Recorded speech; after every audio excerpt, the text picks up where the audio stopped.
বরগুনায় ধর্ষণের শিকার শিশুর পরিবারকে নিরাপত্তা দিতে হাইকোর্টের নির্দেশ। নির্যাতনের বিরুদ্ধে প্রতিবাদ করে যাবে মহিলা দল, জানালেন আফরোজা আব্বাস। বৈষম্য বিরোধী আন্দোলনে শিক্ষার্থীদের ওপর হামলা, জাহাঙ্গীরনগরে 289 ছাত্রলীগ নেতাকর্মীকে বহিষ্কার, 9 শিক্ষককে সাময়িক বরখাস্ত। দেখছিলেন ক্রাউন সিমেন্ট সংবাদ শিরোনাম, এবার বিস্তারিত সংবাদ। বরগুনায় ধর্ষণের শিকার শিশু ও তার পরিবারের নিরাপত্তা নিশ্চিতে জেলা প্রশাসক এবং পুলিশ সুপারকে নির্দেশনা দিয়েছে হাইকোর্ট। এ বিষয়ে তদারকির জন্য একজন সমাজসেবা অফিসার নিয়োগের নির্দেশও দিয়েছে উচ্চ আদালত। বরগুনা পৌর এলাকায় গত 4 মার্চ বিকেলে প্রাইভেট পড়ে বাড়ি ফেরার পথে 7ম শ্রেণী পড়ুয়া কিশোরীকে একদল বখাটে অপহরণ করে। এরপর সেই কিশোরীর ওপর নির্যাতন চালানো হয়। পরদিন সকালে ভুক্তভোগীকে পার্কে ফেলে যায় দুর্বৃত্তরা। এই ঘটনায় সৃজিত রায় সহ 2 জনের নামে ধর্ষণ মামলা করেন কিশোরীর বাবা। এরপর 11 মার্চ কর্মস্থলে গিয়ে নিখোঁজ হন মামলার বাদী কিশোরীর বাবা। ওই দিন রাতে তার লাশ পাওয়া যায়। এই ঘটনায় কিশোরীর মা বাদী হয়ে অজ্ঞাত পরিচয়ের কয়েকজন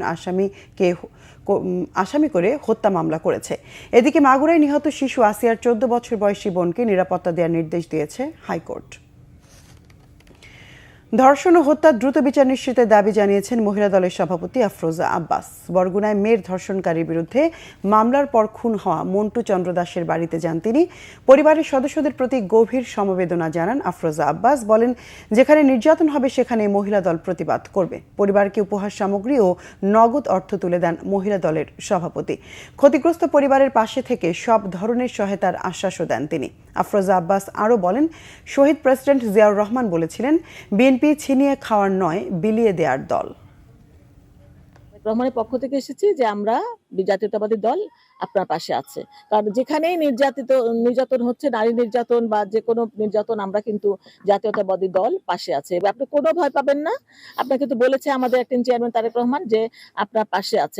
আপনি বলেছেন আপনার ছোট ছোট বাচ্চা, কয়টা বাচ্চা এখন আপনার? 3টা বাচ্চা, আপনার স্বামী নাই। হ্যাঁ, তো আমরা যতখানি পারবো সর্বাত্মক চেষ্টা করবো জাতীয়তাবাদী দল। কারণ শহীদ রাষ্ট্রপতি জিয়াউর রহমান কিন্তু বলেছেন আমরা বিলিয়ে খাওয়ার দল, আমরা ছিনিয়ে খাওয়ার দল না, আমরা বিলিয়ে খাওয়ার দল করি, যাতে আমরা এক মুঠো ভাত যেন সবাই মিলে খেতে পারি। বৈষম্য বিরোধী আন্দোলনে জাহাঙ্গীরনগর বিশ্ববিদ্যালয়ের শিক্ষার্থীদের ওপর হামলার ঘটনায় 289 ছাত্রলীগ নেতাকর্মীকে বহিষ্কার ও 9 শিক্ষককে সাময়িক বরখাস্ত করা হয়েছে। সিন্ডিকেট সভায় সিদ্ধান্ত নেওয়া হয়। জুলাই গণ অভ্যুত্থানের সময় হামলা সংক্রান্ত তথ্যানুসন্ধান কমিটির প্রতিবেদনের আলোকে এই সিদ্ধান্ত নিয়েছে বিশ্ববিদ্যালয়ের সর্বোচ্চ নীতি নির্ধারণী পর্ষদ সিন্ডিকেট। সোমবার দিবাগত রাত 3টায় সিন্ডিকেট সভা শেষে বিশ্ববিদ্যালয়ের উপাচার্য অধ্যাপক কামরুল আহসান বিষয়টি নিশ্চিত করেন। তবে তাৎক্ষণিকভাবে সাময়িক বহিষ্কৃত ছাত্রলীগের শিক্ষার্থীদের নাম পরিচয় জানা যায়নি। বিশ্ববিদ্যালয়ের উপাচার্য অধ্যাপক কামরুল আহসান বলেন, বহিষ্কৃতদের 3 ক্যাটাগরিতে শাস্তি নির্ধারণ করা হয়েছে।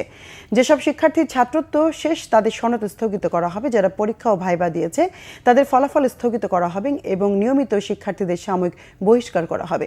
বৈষম্য বিরোধী আন্দোলন চলার সময় গত বছরের 14 থেকে 17 জুলাই শিক্ষার্থীদের উপর ব্যাপক হামলা হয়। তুলসী গ্যাবার্ডের মন্তব্যে বাংলাদেশ ও যুক্তরাষ্ট্রের অর্থনৈতিক সম্পর্কে কোনো প্রভাব পড়বে না বলে জানিয়েছেন অর্থ উপদেষ্টা সালেউদ্দিন আহমেদ। সচিবালয়ে ক্রয় সংক্রান্ত মন্ত্রিসভা কমিটির বৈঠক শেষে তিনি একথা বলেন। অর্থ উপদেষ্টা বলেন, তারা বিভিন্ন সময় বিভিন্ন কথা বলেন যার অর্থনৈতিক প্রভাব নেই। তিনি বলেন, বাংলাদেশের অর্থনীতি খাদের কিনারায় ছিল, সেখান থেকে উন্নতির দিকে যাচ্ছে। সাংবাদিকদের এক প্রশ্নের জবাবে সালেউদ্দিন বলেন, 2026 সালেই এলডিসি থেকে উন্নয়নের চেষ্টা চলছে, যদিও কিছু ভুল ত্রুটি আগে থেকেই ছিল।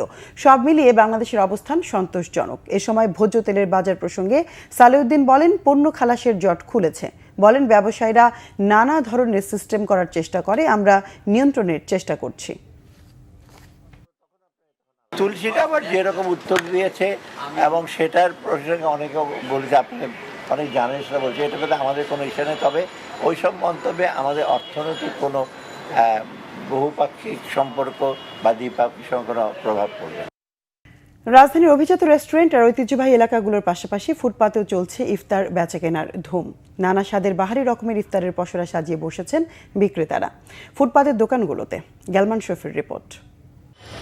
প্রতি বছর রমজান মাস এলেই ব্যস্ত হয়ে ওঠে রাজধানীর বিভিন্ন অলিগলি। ক্ষুদ্র ব্যবসায়ীরা ফুটপাত দখলে নিয়ে ইফতারের পসরা সাজিয়ে বসেন। মহানগরীর বহু মানুষ ইফতার কেনেন এই দোকানগুলো থেকে। নানা স্বাদের বাহারি খাবার পাওয়া যাচ্ছে এসব দোকানে। রয়েছে ইফতারের নিয়মিত আইটেম, ছোলা, পেঁয়াজু, বেগুনি, ঘুমনি, সবজি পাকুড়া, আলুর চপ, ও জিলাপি। তবে নিম্ন আয়ের মানুষই এসব দোকানের ক্রেতা বলে জানান দোকানিরা। বলেন দামও আগের মতোই রয়েছে, বাড়ানো হয়নি। আসলে এখানে তো সবচেয়ে নিম্ন শ্রেণীর মানুষই আসা যাওয়া করে, আর বিশেষ করে যারা ওই নিম্ন শ্রেণীর মধ্যে আছে, মধ্যবিত্ত, তারাও আসে কম বেশ আর কি। কয়েক বছর ধরে আমরা ব্যস্ত আছি, একদমই ব্যস্ত আছি। বিক্রেতাদের কেউ বলছেন বিক্রি ভালো, আবার কেউ বলছেন ক্রেতার সংখ্যা কম। আমার সেল 8-10 হাজার সেল হয় বার্থডে। বেঁচে কিনা তো আছে টুকটাক হালকা পাতলা, আগের মতন নাই। ক্রেতারা বলেছেন ফুটপাতের দোকান হলেও খাবারের মান স্বাস্থ্যসম্মত আর দামও সহনীয়। আল্লাহর রহমতে এবারকার গতবার চেয়ে এবারকার অনেক দাম কম আছে, আমরা অনেক দিক দিয়ে খুব উপকার পাচ্ছি। কেজি 300 করে নিচ্ছে জিলাপি। হ্যাঁ, আরেকটু কম হলে বেটার হয়, কিন্তু মার্কেট তারপর ক্যাশ ঠিক আছে, কিন্তু আরেকটু কম হলে ঠিক হয় সবার জন্য। এটা আমরা নিতে পারছি, কিন্তু গরিবরা তো নিতে পারছে না, তাই না? যে ফুটপাত থেকে কিনতেছি, এখানে ফুটপাত হলেও একটু পরিষ্কার পরিচ্ছন্ন আছে আর দামটা একটু আমাদের কম। নিম্ন আয়ের মানুষ আমাদের কাছে সাধ্যের ভিতরে বিদায় আমরা এখান থেকে নিতেছি আর কি। আমার কাছে এখন পর্যন্ত সহনীয় ইফতারের মূল্য, খাবারের মানও ভালো, খারাপ বললে হ্যাঁ দাম ভালো, মানও ভালো আছে। গেলমান শফি, বাংলা ভিশন, ঢাকা। নতুন রাজনৈতিক দলের নিবন্ধনের জন্য নির্বাচন কমিশনের জারি করা গণবিজ্ঞপ্তির কার্যকারিতা স্থগিত করেছে হাইকোর্ট। একই সঙ্গে এই গণবিজ্ঞপ্তি কেন অবৈধ ঘোষণা করা হবে না তা জানতে চেয়ে রুলও জারি করেছে আদালত। বিচারপতি আকরাম হোসেন চৌধুরীর নেতৃত্বাধীন হাইকোর্ট বেঞ্চ এই আদেশ দেয়। আদালতে রিটের পক্ষে শুনানি করেন অ্যাডভোকেট আবেদা গুলরুখ। রাষ্ট্র সংস্কার আন্দোলনের প্রধান সমন্বয়ক ও সুপ্রিম কোর্টের আইনজীবী হাসনাত কাইয়ুম সোমবার হাইকোর্টের সংশ্লিষ্ট শাখায় এই সংক্রান্ত রিট দায়ের করেন। রিটের প্রধান নির্বাচন কমিশনার, নির্বাচন কমিশনার সচিব, নির্বাচন ব্যবস্থা সংস্কার কমিশনকে বিবাদী করা হয়েছে। এই স্থগিতাদেশ শুধু রিটকারীর দলের ক্ষেত্রে প্রযোজ্য হবে বলে জানিয়েছেন আইনজীবী হাসনাত কাইয়ুম। গত 10 মার্চ রাজনৈতিক দলের নিবন্ধনের জন্য গণবিজ্ঞপ্তি জারি করে নির্বাচন কমিশন। বিজ্ঞপ্তিতে আগামী 20 এপ্রিলের মধ্যে নিবন্ধন পেতে রাজনৈতিক দলগুলোকে আবেদন করার আহ্বান জানানো হয়েছে।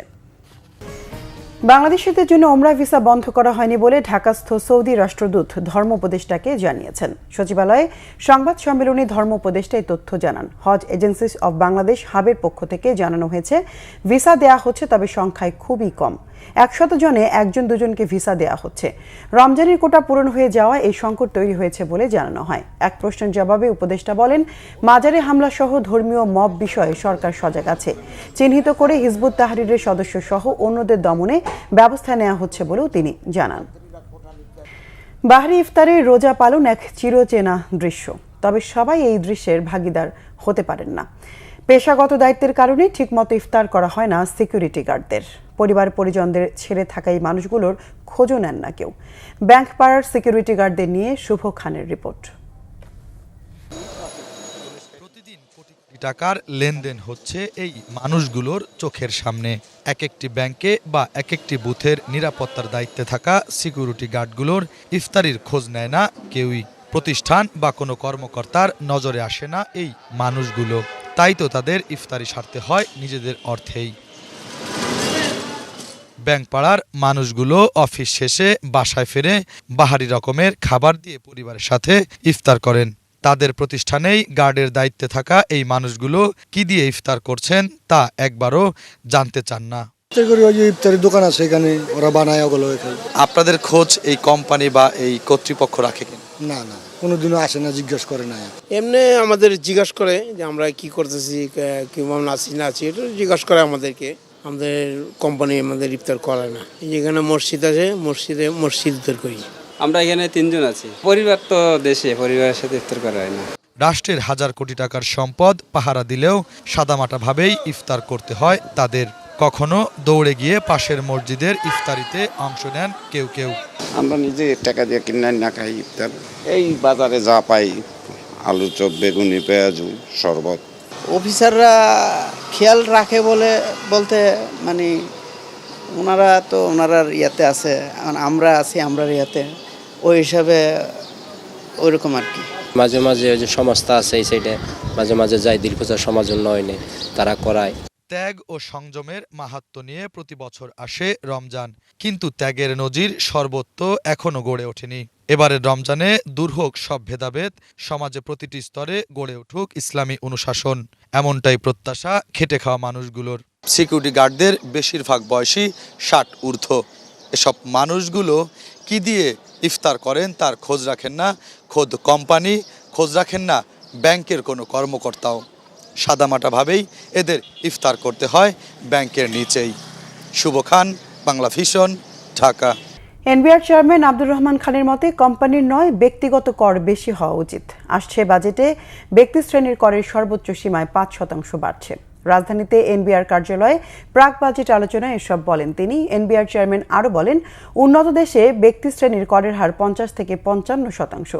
সেক্ষেত্রে বাংলাদেশে করের হার অনেক কম, তাই এটিকে কমানো ঠিক হবে না। ব্যক্তি কর না বাড়লে সমাজে বৈষম্য কমবে না বলেও মন্তব্য করেন তিনি। দেশের মানুষের সেবা নিশ্চিত করলে করের হার বাড়তে হবে বলেও জানান তিনি। যত ঝামেলা ভ্যাটের অনেকগুলো করের কারণে মন্তব্য করে এনবিআর চেয়ারম্যান আরও বলেন, ব্যবসায়ীদের তীব্র প্রতিরোধে ভ্যাটের একক হার হয়নি, তারাই এখন ভুগছে। সবাই একমত হলে হার কিছুটা কমিয়ে হলেও একক হারে যাওয়া উচিত। ঈদ যত এগিয়ে আসছে ক্রেতাদের চাপ বাড়ছে রাজধানীর মার্কেট ও বিপণী বিতানগুলোতে। ক্রেতাদের সামর্থ্য ও রুচি বুঝে পোশাকের কালেকশন বাড়াচ্ছে বিভিন্ন ফ্যাশন হাউস ও দোকানগুলো। দোকানিরা জানালেন, এবার ঈদে পাকিস্তানি ব্র্যান্ডের স্টিচ আনস্টিচ 3-পিস কাপড়ের বিক্রি বেশি। গরমের কথা মাথায় রেখে পোশাক কেনার সময় স্বস্তি আর স্বাচ্ছন্দ্যের বিষয়টিও গুরুত্ব দিচ্ছেন ক্রেতারা। গোলাম মঈনুল হাসানের রিপোর্ট। ঈদ এগিয়ে আসায় বাজারে ক্রেতার উপস্থিতি বাড়তে শুরু করেছে। বয়স আর ভিন্ন ভিন্ন রুচির কথা মাথায় রেখে নানা ডিজাইনের পোশাকের সম্ভারে দোকানগুলো সেজে উঠেছে। যেহেতু এখন খুবই লেটেস্ট কালেকশনস আসছে, তো আমি একটু হালকা ডিজাইনের মধ্যে গর্জিয়াস কোনো একটা লাইট কালারের মধ্যে ড্রেস দেখছি। এবার বেশি কাস্টমারদের চাহিদা হচ্ছে আপনার লাক্সারি শিফন পার্টি ওয়্যারগুলো, বাট তার পাশাপাশি হচ্ছে সুতিরও ভালো একটা চাহিদা আছে, যেটা আমাদের ট্রেডিশনাল মার্কেট সবসময়ই আসলে আমাদের সেই আইটেমগুলোর উপরেই ফোকাস থাকে। সো ট্রেডিশনাল আইটেম এর পাশাপাশি আসলে আমাদের কিছু ফ্যান্সি আইটেম যেটা লাক্সারি শিফনের মধ্যে, সেটারও ভালো চাহিদা। বিক্রেতারা বলছেন, ক্রেতাদের পছন্দ আর চাহিদাকে গুরুত্ব দিয়ে পোশাকের কালেকশন বাড়িয়েছেন তারা। মেয়েদের জন্য আনস্টিচ 3-পিসে এবার বাজারে বেশ চাহিদা রয়েছে পাকিস্তানি ডিজাইনের পোশাকের। এবার ঈদের মার্কেটে পাকিস্তানি যেগুলো আমাদের কালেকশন আছে, পাকিস্তানি অরিজিনাল, পাকিস্তানি কিছু ইন্সপায়ার্ড কালেকশন আছে, এই কালেকশনগুলো চাহিদা মার্কেটে অনেক বেশি। বিভিন্ন ব্র্যান্ডের 3-পিসে কাপড় আর ডিজাইনে রয়েছে বৈচিত্র্য। এরই মধ্যে সেরাটি বেছে নিতে এ দোকান ও দোকান ঘুরছেন ক্রেতারা। আমরা যারা উইমেন আছি সবার আগে কিনি ফ্যামিলি মেম্বার্সদের জন্য, সবার প্রথমে বাচ্চাদের জন্য, বাচ্চাদেরটা কেনা শেষ হলে মুরব্বীদের জন্য, আর এর ফাঁকে ফাঁকে দেখতে থাকি, নিজের জন্য সবার শেষে কিনি। ঈদ যত এগিয়ে আসবে বাজারে ক্রেতাদের ভিড় ততই বাড়বে বলে আশা দোকানীদের। কাস্টমারের ডিমান্ড অনুযায়ী মানে কি ধরনের চাচ্ছে সব রকমই আমাদের এখানে আছে। গোলাম মঈনুল হাসান, বাংলা ভিশন, ঢাকা। সংবাদ শেষ করব ক্রাউন সিমেন্ট শিরোনামগুলো আরেকবার জানিয়ে। বরগুনায় ধর্ষণের শিকার শিশুর পরিবারকে নিরাপত্তা দিতে হাইকোর্টের নির্দেশ। নির্যাতনের বিরুদ্ধে প্রতিবাদ করে যাবে মহিলা দল, জানালেন আফরোজা আব্বাস। বৈষম্য বিরোধী আন্দোলনে শিক্ষার্থীদের ওপর হামলা, জাহাঙ্গীরনগরে 289 ছাত্রলীগ নেতাকর্মীকে বহিষ্কার, 9 শিক্ষককে সাময়িক বরখাস্ত। দর্শক, এ ছিল এখনকার মতো। পরের সংবাদ দেখার আমন্ত্রণ রইল। ধন্যবাদ।